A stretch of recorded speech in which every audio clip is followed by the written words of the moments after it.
welcome back to Ground Zero. Hey Terence, what will you do if you're faced with a recurring problem that won't go away and no one else seems to be able to help you out?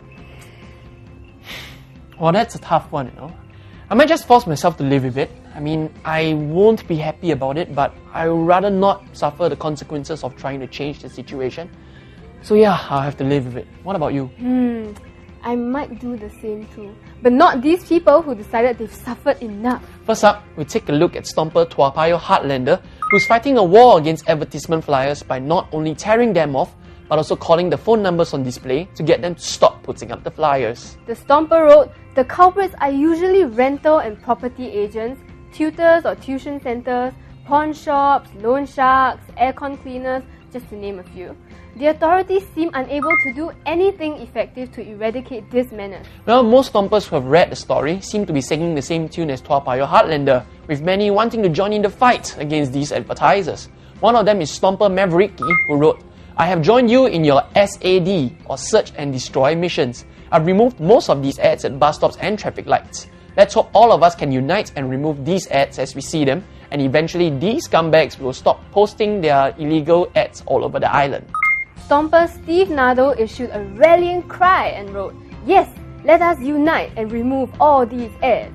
Not only is this a form of vandalism, it is also a selfish act. I hope the authorities will be more stringent before the situation gets out of hand. Wow, I kind of like this form of vigilante justice. I think they're helping out the authorities without breaking any laws themselves. It's like Batman. Well, Terence, if righteousness is your cup of tea, this next story might just rile you up.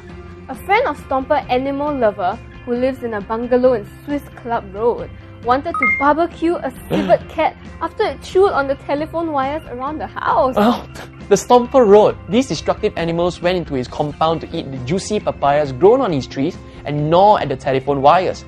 Having had enough, he decided to lay a trap for these pests and caught one last night.